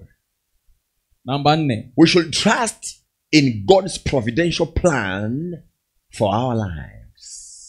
Lazima tutumaini katika ule mpango wa Mungu wa upaji katika maisha yetu. We should trust the God's calendar for our lives. Lazima tuitumainie ile kalenda ya Mungu katika maisha yetu. We should trust God's providential itinerary for our lives. Lazima tutumainie ule upaji wa Mungu wa milele katika maisha yetu. We should trust God's schedule for our lives. Lazima tutumaini ile ratiba ya Mungu katika maisha yetu. You see, it's God who is planning our going in and our coming out. Unaona, Mungu ndiye anayesimamia kuingia kwetu na kutoka kwetu. God is planning everything about our lives. Mungu ndiye anayepanga vyote katika maisha yetu. God is planning everything in our lives. Mungu anapanga kila kitu kwenye maisha yetu. We should trust the plan of God in our lives. Lazima tutumaini ule mpango mzima wa Mungu katika maisha yetu. God knows when he is going to answer your prayers. Don't worry, just hold your peace. Mungu anajua ni lini atakwenda kujibu maombi yako, kwa hiyo usiogope, shika na imarika kabisa katika imani. God knows exactly in his calendar when he's going to subdue your enemies and you are going to see them no more. Mungu anajua kabisa katika kalenda yake ni lini atakwenda kuwashusha kabisa maadui zako na kuwafanya si chochote na hutawaona tena. After all that stretched time of Pharaoh's pride, finally God submerged Pharaoh in the Red Sea. Him and his armies and the chariots and the horses and everything that he had. He submerged Pharaoh and everything in the Red Sea. God had the calendar and he have the calendar even now. Kwa hiyo baada ya kipindi kile kirefu sana cha kiburi na majigambo ya Farao juu ya watu wa Mungu, Mungu hatimaye akamzamisha Farao kwenye bahari ya Sham kule pamoja na vitu vyake vyote kabisa, farasi wale, lakini magari pamoja na wanajeshi wake wote kabisa akawazamisha kule kwenye bahari ya Sham. Kwa hiyo Mungu alikuwa na kalenda kwa ajili ya kufanya haya yote, na hata sasa bado ana kalenda kwa ajili ya kufanya mambo mema mengi katika maisha yako. God has a specific calendar for your life. Mungu anayo kalenda mahususi na maalum kwenye maisha yako. He knows exactly when he is going to answer your prayers. He knows it. Anajua He is God. Anajua hakika ni lini anakwenda kujibu maombi yako. Anajua kwa sababu yeye ni Mungu. One thing we know, that every single prayer that we have made is never wasted. Jambo moja tunalijua ya kwamba kila ombi ambalo umekwisha kuwahi kuliomba halijapotea. Never wasted. No little prayer is wasted. Hakuna ombi dogo lolote lile linaloweza kupotea. No little prayer point is wasted. Never. Hakuna ombi dogo lolote lile ambalo linapotea. We are to trust in the providential plan of God for our lives. Lazima tutumaini kwenye ule mpango na kalenda ya upatiaji wa Mungu katika maisha yetu. Look at Daniel. He prayed to God, but God didn't answer as quick as maybe he wanted.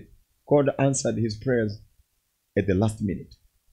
Kwa hiyo mwangalie Danieli huyu. Danieli alimwomba Mungu lakini hakuweza kupokea haraka sana kama vile pengine alipokuwa anategemea yeye. Lakini muda ulipofika Mungu alimjibu. Look at Hananiah, Mishael and Azariah with the prayerful young men. I suppose they needed God so quick to deliver them from the hands of Nebuchadnezzar, but look, God answered them at the very last nanominute. The last minute. Waangalie Mishaeli, Azalia na Anania ambao walimuomba sana Mungu ili Mungu awaokoe kwenye mikono ile ya yule Nebukadneza, lakini Mungu anakuja kuokoa kwenye wakati wa mwisho kabisa kule. Tujifunze na mimi nijifunze kuamini kalenda ya utendaji wa Mungu kwenye maisha yetu. Mungu ni baba yetu anayetupenda na kutujali. Kila ombi, sala na maombezi na dua tunayoipeleka kwa Mungu haipotei, lakini ataijibu ndani ya kalenda yake, kwa sababu kalenda ya Mungu ndio iliyo sahihi, sio ya kwetu. Anajua ni wakati gani mzuri wa kujibu jambo lako na ikawa baraka, isije ikawa balaa. Ikiwahi kabla ya kalenda yake inaweza ikawa balaa. Ukiwaisha unataka kabla ya kalenda yake, kwenye kalenda yake ile tarehe, mwezi, mwaka, juma lile, siku, saa, mahali, wakati itakuwaje, tukitaka tuilazimishe tutaharibu. We are to trust in God's providential calendar for our lives. Kwa lazima tuitumaini ile kalenda ya utendaji wa Mungu kwenye maisha yetu. He is faithful. Yeye ni mwaminifu. He is righteous. Yeye ni wa haki. He is good. Yeye ni mwema. Our God is not a man that he should lie. Mungu wetu si mwanadamu kwamba adanganye. He is the Almighty God. Ni Mungu mwenye uweza.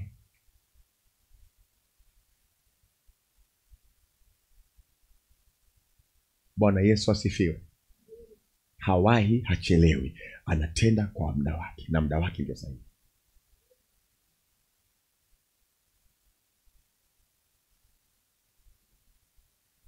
Unajua Mungu, kwa nini Mungu aruhusu mapito kwa wacha Mungu waliokataa dhambi, wanajitahidi na kuwa watii? Kwa nini Mungu aruhusu kwa Danieli, kwa Azaria, Mishael, Hanania?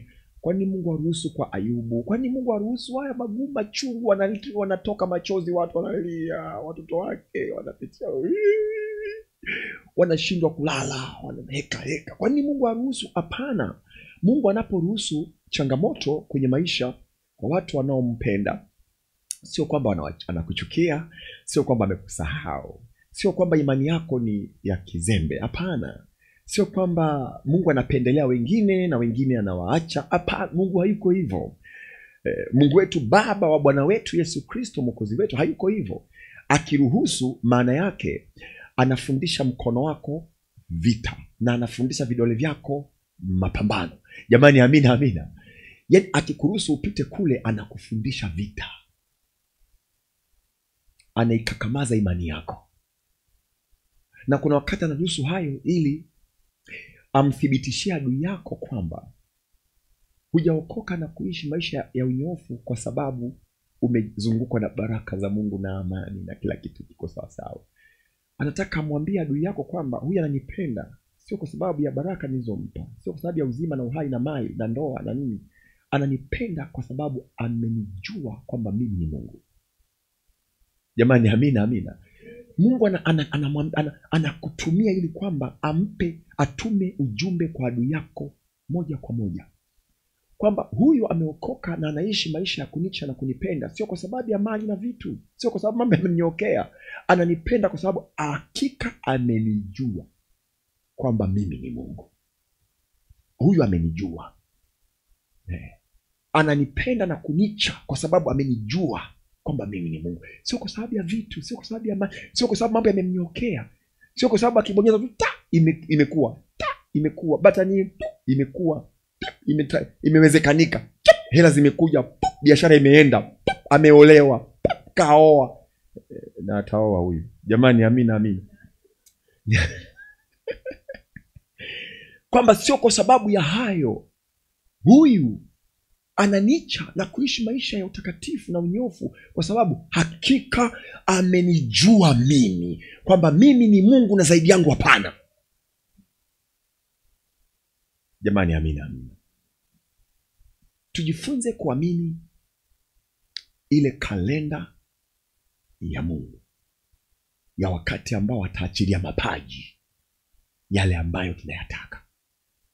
That providential calendar of God, we have to trust in it. Lazima tuiamini ile kalenda na kuitumaini ile kalenda ya utendaji wa Mungu, kalenda ya kuachilia mapaji kwenye maisha yetu.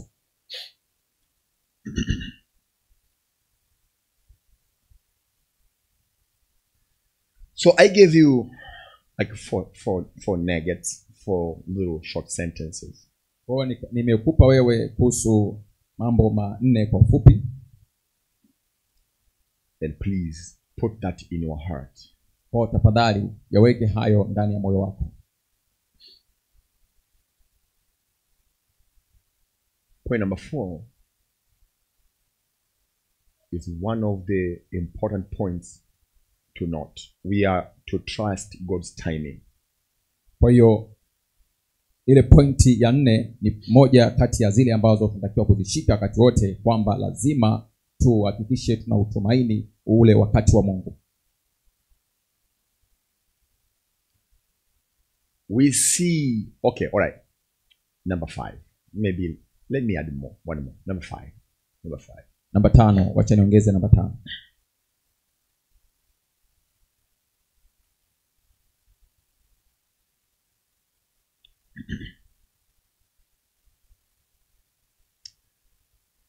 The goodness of God. Wema wa Mungu.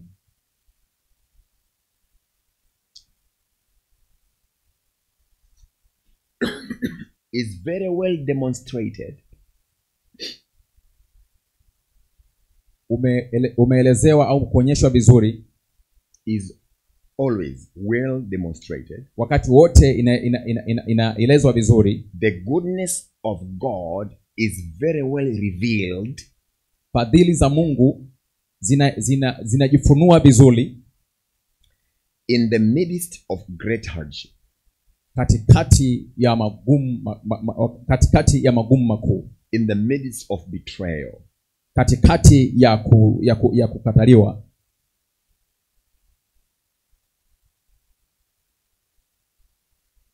We can only sing and confess and decree and declare that our God is good only when we are in difficulties, in hardship. Katikati ya kusalitiwa, katikati ya kutendwa mabaya. We can only see the power of God when we are weak. Tunaweza tukauona uweza wa Mungu, nguvu za Mungu pale tunapokuwa tupo dhaifu. It is only when you are weak and God helps you, then you can say, my God is strong. Ni pale tu unapokuwa dhaifu na kisha Mungu akakusaidia, ndipo unapoinuka na kusema Mungu wangu ni mwenye nguvu. You can only see the providential power of God when you are in need, when you are in need. Kwa unaweza kaona ule uweza wa Mungu wa kuachilia mapaji pale unapokuwa kwenye mahitaji.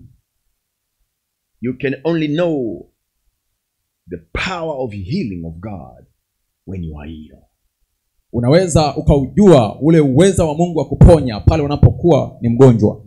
You can only see the goodness of God when you are facing bad moments. Unaweza ukaona na kushuhudia ule wema wa Mungu pale unapokutana na nyakati ngumu. So these times of betrayal, hardship, rejection, pain, you name it, those are the wonderful time to demonstrate the true character of our God, that our God is good. Kwa hiyo nyakati hizo zote kabisa, nyakati za kukataliwa, nyakati za kusalitiwa, nyakati za kutendwa mabaya yote kabisa, wewe ataje yote kama unaweza kuyakumbuka. Hizo ndizo nyakati ambazo katikati yake ni wakati wa kuweza kuona uweza wa Mungu. That is one of the important time for God to show himself as good to his people. Kwa huo ndio wakati ambao ni kilele cha wakati ambao Mungu anaweza kujionyesha vizuri kabisa wema wake kwa watu wake. Watu wasingejua nguvu ya Mungu kwa Danieli kama Danieli asingepitia wakati rafu, wakati mgumu kama ule, wakati wa kufa na kupona. Ni baada ya Danieli kupitia, baada kwanza yeye kupitia, alafu yeye akashikilia tu kumtumaini Mungu katika moto ule, akatumaini tu Mungu. Mwishoni ndio kila mmoja akasema, sasa tunaamini kwamba kweli Mungu wako ndiye Mungu. Na tangazo likatoka. Jamani, tangazo lilitoka kwamba kuanzia leo mabibi na mabwana, vijulanga wote kabisa, mabanati na vijulanga wote, ni kuanzia leo wa kuabudiwa ni Mungu wa hawa watu. Lakini kabla tangazo halijatoka, hawa ndugu walipita. Walipokuwa wanayapitia hayo, walijikamata kushika imani kweli kweli. Tena kuna wakasema, mfalme, tunakuheshimu, ishi milele. Sisi tunajua kabisa Mungu tunayemtumikia atatuokoa na moto wako huu, lakini hata kama asipotuokoa, please, hatuko tayari kusujudia sanamu. Yaani ni kwamba walikuwa tayari kufa na kupona, ila kushika imani ndio ajenda moja kubwa. Jamani, amina amina. Katikati ya magumu, kamatia imani. Shikilia tu kama mwenda wazimu, kama kichaa, kama akili azimnazo vile, wakuite jina lolote lile, kwamba ndio nasemaga huo ulokole huu tatizo. Mimi nakwambia hii shida yako ungepita tu kwa hapa hivi unamaliza chapu. Wewe utaki. Na muamini Mungu, na muamini Mungu. Haya, karagabaho. Ndio maana mama lokole majinga na nini, sawa tu. Mtatuita majina yote. Inapokuja kwenye kusimamia imani, tunaisimamia haijalishi aisee, ama tutabaki hai au tunakufa. Kwenye imani tutaishikilia. Jamani, amina amina. Ni kwenye kushikilia imani tu tunampa Mungu nafasi ya kutenda. Tukiumba tukaacha, basi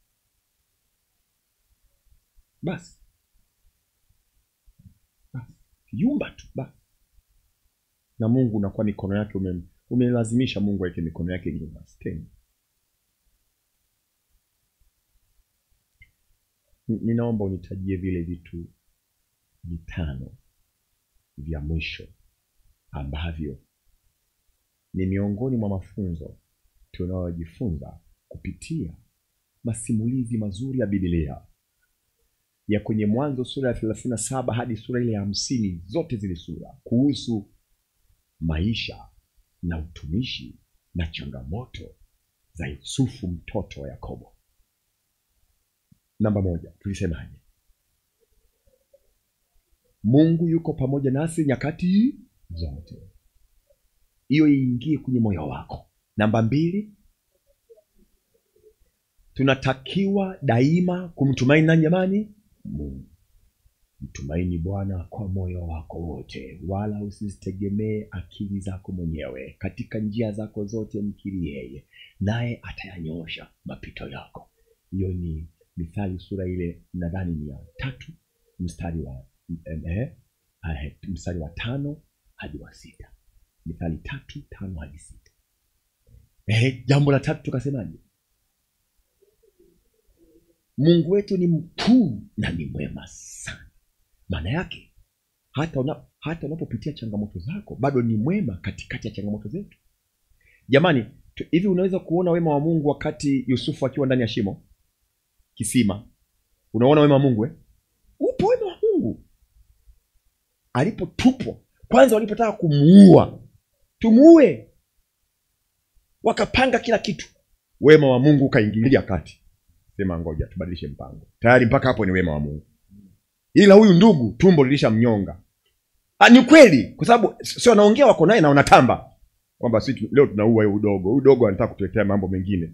Hebu lete hiyo hapa. Yuko pale anaona. Kwa hiyo tumbo linamnyonga kwamba kweli Ndio ndugu zangu, mimi nimefanya nini? Ndio mnaniua. Kwa lazima kabla hawajabadilisha mawazo alishakufa. Wema wa Mungu kufanya nini jamani? Ukaingilia kati. Walipomtupa kwenye shimo, mule tayari ni tatizo, ni janga, na wakaondoka. Anaangalia juu hivi. Yaani ni kaduara tu hivi kako kule. Kukaa na shindwa kwa sababu magoti sasa hayawezi kuenea, kulala Ulaya palaliki, chakula hamna, maji hakuna. Akiita Ruben! Kaka Ruben! Hawaitiki. Kaka Dani! Sikalikuwa kadogo kwao. Kaka Dani! Hawaitiki, wana viburi, wanatembea wanaenda zao huko. Sema koma huko na baba yako huyo anayejifanya anakununulia wewe nguo peke yako. Na hizi ndoto zako usitakuja sujudia wewe tu usijie dogo.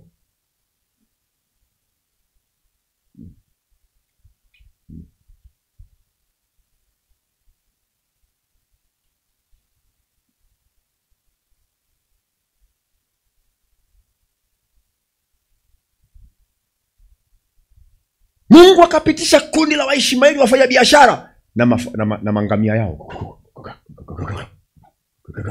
Waenda Misri. Jamani, wema wa Bwana ulikuja haujaja? Akatoka kwenye shimo, mpango kabadilishwa, ikaenda, lakini alishakipitia. Alishapitia kwenye shimo ujue. Wanafanya exchange ya fedha na mali. Biashara inafanyika akiona, yani anashuhudia hivi jamani kwamba yani inauzwa yani. Hivi yani anashuhudia.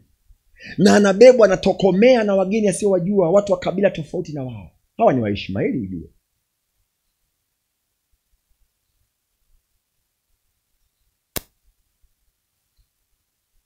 Roho ikamlipuka tena. Ina maana ndio mamangu sitamuona mama. Mama, sitakuona tena mama. Mbanya maza. Na si unakaa sumbua, si nimechoka na safari.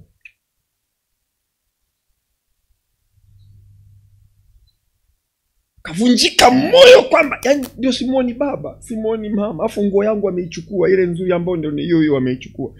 Naenda nisikojua. Sasa sijui watanichinja wanile mishikaki, sijui watafanyeje, yani haelewi. Hapo tayari hiyo wewe isikilize kwa jirani. Usiipitie. Kijana akapitia wakati mgumu wa kihoro. Kihoro na hofu kuu. Yusufu ameuzwa huku, alafu wale wakaenda kumuuza kwa bei kubwa watengeneze profit. Akauzwa tena mara ya pili kwa Potifa.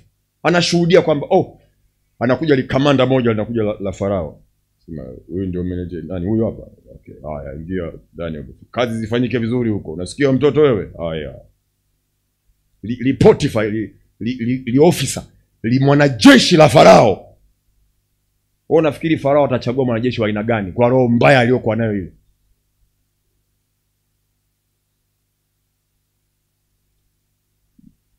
Anaambiwa ingia ndani, mbona hujadeki vizuri, nenda karudie kudeki pale.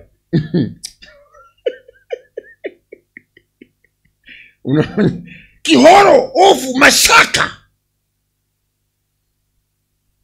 Unafanya kazi unaogopa, unaosha chombo unakikagua, unaangalia kwamba si akakuta doa ikawa.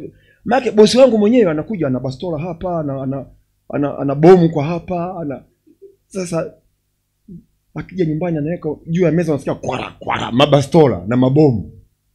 Ndio ufanye vibaya kazi, shida hii.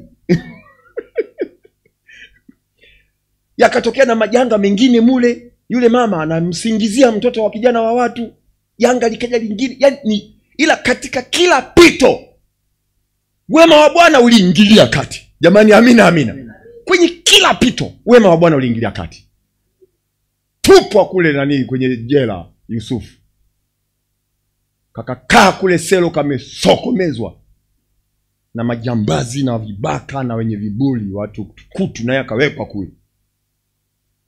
Akasema basi tena kwa bosi, yani kesi hii inahusu bosi. Mungu wangu, wewe wajua sababu kwani yapitie haya.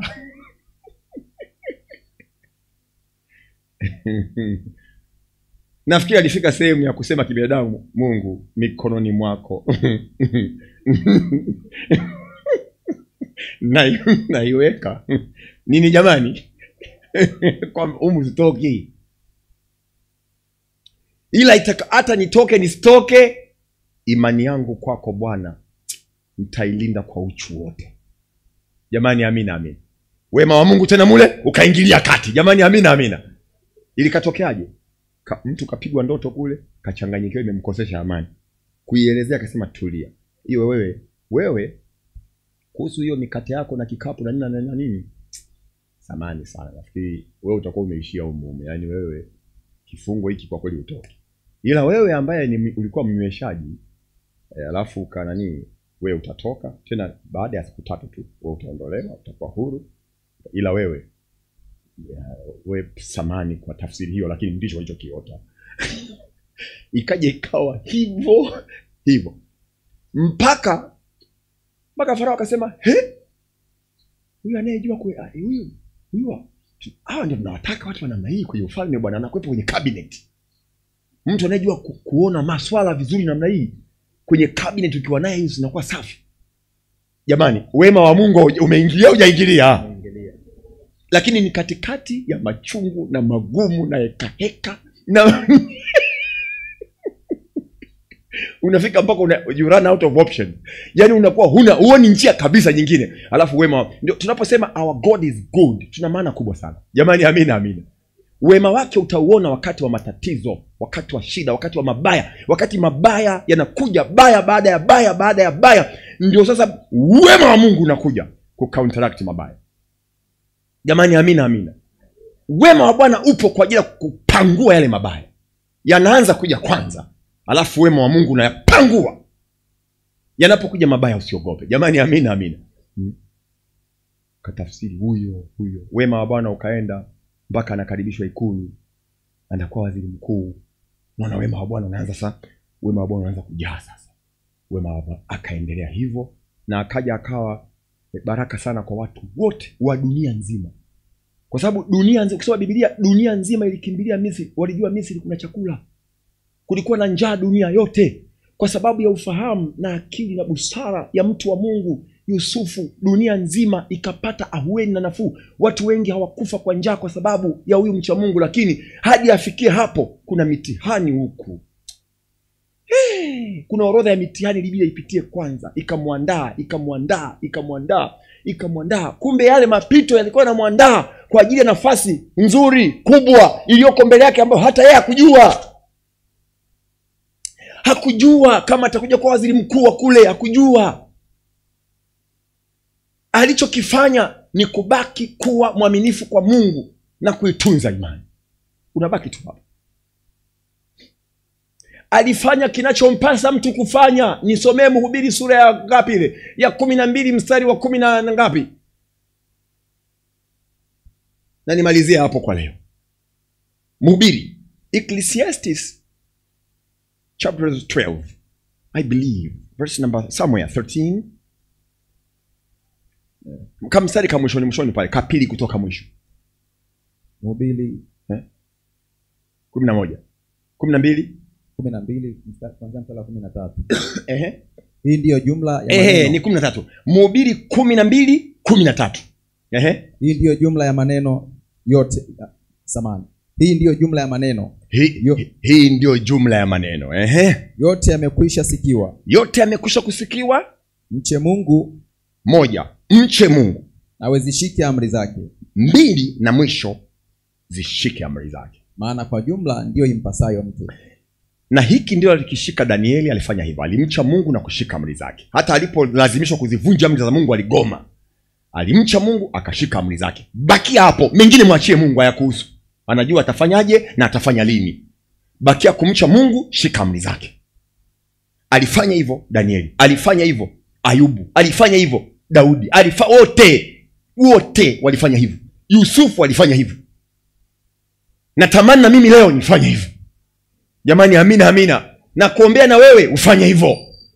Mche Mungu, shika amri zake, ishia hapo tu. Ukifanya hapo, usijisumbue na haya mengine yako nje ya hozi yako, ni nje ya mipaka yako na utaweza. Iliyobakia hapo ni ya Mungu mwenyewe. Cha kwetu, mche Mungu, shika amri zake. Hiyo ndio impasayo mtu. Atanijibu lini? Sasa unaanza kuingilia sasa utaratibu wa ofisi za watu. Hiyo ni ofisi ya mwingine ujue. Ya anajibu lini, atajibuje, atatumia binadamu au malaika, atatumia kunguru au nini. Sasa huko ni ofisi ya wengine, ya mwingine, ya Mungu. Njia zake ziko juu kuliko za kwetu. Unaweza ukawaza hivi akawaja huko, ukawaza huko akatokea huko. Usiumize kichwa. Kikubwa mche Mungu, shika amri zake. Hiyo ndio inatupasa tubaki hapo. Nadhani niishie hapa leo. Bwana Yesu asifiwe. Nataka nikuombee. Ukiwa umekaa hapo hapo, anayeweza kusimama asimame. Na kama una sababu ya kukaa, ujisikie amani, na kuombea hapo hapo. Ile hoja yako na haja yako ulionayo mbele za Mungu, Bwana akujibu. Bwana akutendee kweli kabisa. Yaani ukauone mkono wa Mungu kwa namna ambayo wewe utatoa ushuhuda. Haijalishi ni nini. Kwa mamlaka ya jina la Yesu. Baba wa mbinguni, ninamwombea kondoo wako wa malisho yako huyu ambaye umemnunua kwa damu ya Yesu. Na kuomba Bwana unyoshe mkono wako. Amekuja kukuabudu kwa sababu anakupenda. Ni kwa sababu anakujua kweli kweli. Amejihudhurisha Bwana kwa sababu ya upendo wake kwako. Na kuomba sasa Bwana, katika jina la Yesu Kristo mwana wa Mungu, ule wema wako, wema wako uende na kujaa kwenye maisha ya huyu mama, huyu baba, huyu kijana. Wema wako Bwana ujae kwenye maisha yake sasa. Akauone wema wako. Wema wako wenye uwezo wa kupangua mabaya yote. Ule wema unaopangua mabaya yote, shida zote, mateso yote, magonjwa yote, fadhaha zote, aibu zote, manyanyaso yote, dhuluma zote, kuonewa, kufinyiliwa kote, kwa jina la Yesu Kristo mwana wa Mungu. Baba, nakuomba umsete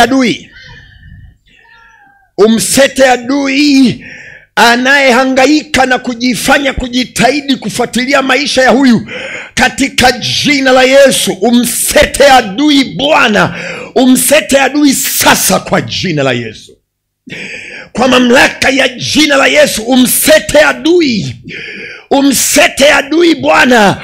Ule wema wako uliomkuta Yusufu akapona kifo kutoka kwa kaka zake, ule wema wako Bwana ufanye kazi kwa mtu huyu leo sasa kwa jina la Yesu. Ule wema wako ambao uliingilia kati maisha ya Yusufu kwenye lile shimo, kisima kile, ukafanye kazi kwa huyu leo kwa jina la Yesu. Ule wema wako Bwana ambao uliingilia kati maisha ya Yusufu nyumbani kwa Potifa, na Bwana masingizio makubwa mabaya kama yale akavuka akawa salama, na uita ule wema wako ufanye kazi kwa huyu leo. Huyu hapa aliyekuja, huyu Baba, kwa jina la Yesu ingilia kati kwa mamlaka ya jina la Yesu. Ule wema wako ambao ulikuwa na Yusufu mule gerezani, alipokuwa amefika mwisho na kujua kwisha kabisa, akadhani kwamba ndio historia yake imeishia hapo, kumbe wema wako unamfuata Baba. Daudi akasema, wema na fadhili zako zitanifuata. Naomba wema na fadhili zako Bwana zimfuate huyu katika jina la Yesu. Zimfuate huyu kwenye maisha yake. Wema wako, fadhili zako, na wema wako na fadhili zako, na wema wako umtendee mema huyu Bwana, kwenye afya ya mwili wake, kwenye familia, ndoa, watoto, wazazi, kwenye kazi, ajira, kwa mamlaka ya jina la Yesu, kwenye masomo, kwa mamlaka ya jina la Yesu. Wema wako ukaambatane na huyu, tena ukimfadhili kwa jina la Yesu. Na kushukuru, wewe ni mwema, wewe ni wa ajabu, wewe ni mwema Bwana, wewe ni wa ajabu. Kuna wengine wako hapa Bwana, wanasimama kwenye maombi kwa niaba ya ndugu zao. Kwa mamlaka ya jina la Yesu, tunaomba Bwana kwa niaba ya ndugu wale ambao watu wanaamini kwa habari ya ndugu zao. Kwa mamlaka ya jina la Yesu, kwa habari ya wanafamilia wenzao. Baba, yeyote ambaye anasimama na maombi kwa ajili ya yeyote anayemhusu, katika jina la Yesu tunainua maombi hayo kwako kwa mamlaka ya jina la Yesu. Baba, naomba ukatende kwa yule ndugu, ukatende kwa yule dada, yule mama, ukatende kwa yule mtoto, ukatende kwa yule mdogo, kwa mamlaka ya jina la Yesu. Huko waliko, wema wako Bwana, ule wema wako ukaonekane maishani mwa wale wa ndugu wa huyu, katika jina la Yesu. Kwa yule mwanafamilia, kwa mamlaka ya jina la Yesu, wema wako ukaonekane, ukaingilie kati, ule wema wako ukaingilie kati Bwana, katika jina la Yesu Kristo, mwana wa Mungu aliye hai. Baba wa mbinguni, angalia Bwana, umetenda, umesikia, umejibu, na kushukuru. Wewe ni mwaminifu, umejibu Bwana, umetenda Bwana kwa uaminifu wako. Ninakuomba ya kwamba uende na wanangu hawa, watunze wanangu katika Kristo hawa Bwana, walinde Bwana, watendee mema.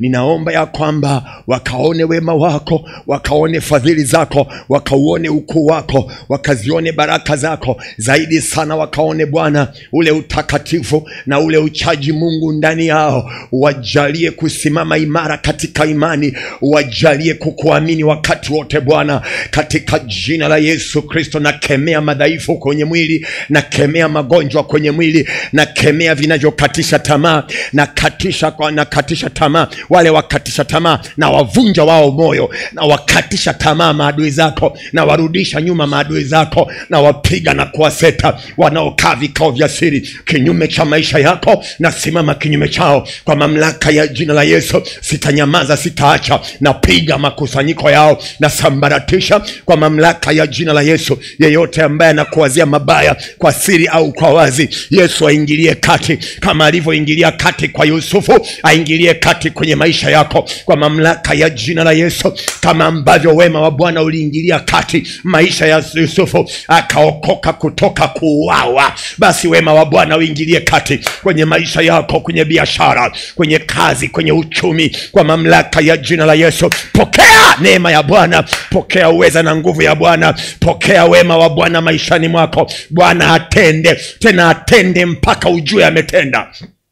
Bwana akutendee mpaka dunia yote ijue ya kwamba Bwana katenda, katika jina la Yesu. Bwana atende mpaka wewe unakuwa shahidi namba moja ya kwamba kweli amenitendea. Bwana atende mpaka adui ajue ya kwamba Mungu wake ametenda, katika jina la Yesu Kristo. Ukauone wema wa Bwana maishani mwako, ukauone wema wa Bwana katika maeneo yote ya maisha yako tangu sasa. Nasema tangu sasa, katika jina la Yesu. Ukauone mkono wa Bwana wa kuume wa nguvu zake ukitenda mema maishani mwako tangu sasa, katika jina la Yesu Kristo. Tangu sasa ukauone wema wa Bwana, tangu sasa, katika jina la Yesu Kristo, mwana wa Mungu. Tazama ya kwamba Bwana ameseta maadui zako.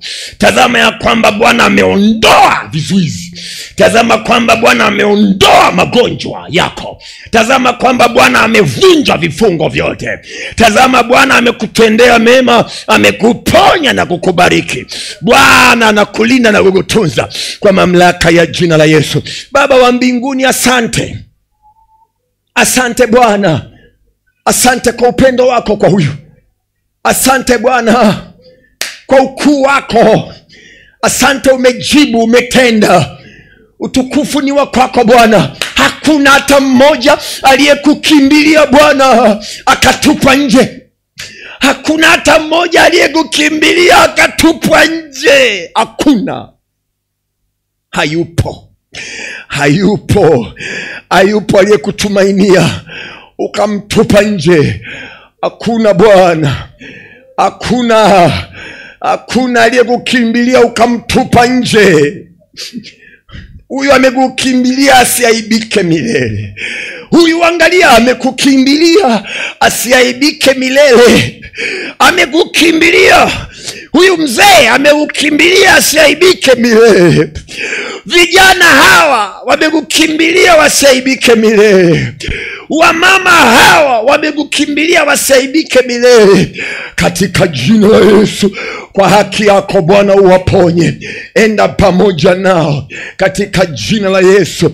Wape afya njema kwenye miili yao, kwenye mifupa, damu na nyama. Wape afya njema kwenye ufahamu, akili, ujuzi na kumbukumbu. Wape afya njema kwenye kazi za mikono yao. Wape afya njema kwenye ajira za kuajiriwa na ajira za kujiajiri. Wape afya njema kwenye familia zao. Wape afya njema kwenye masomo wanafunzi hawa Bwana, kwa jina la Yesu.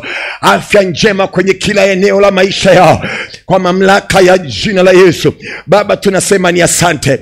Wewe ni mwema, wewe ni mwaminifu, wewe ni wa haki. Angalia Bwana ameingilia kati maisha yako. Angalia Bwana ameingilia kati. Bwana anayajali maisha yako. Wewe ni wa muhimu kwa Bwana. Wewe ni wa muhimu mbele za Yesu. Ni wa muhimu. Wewe ni wa muhimu sana mbele ya Baba wa mbinguni. Wewe ni wa muhimu hivyo ulivyo.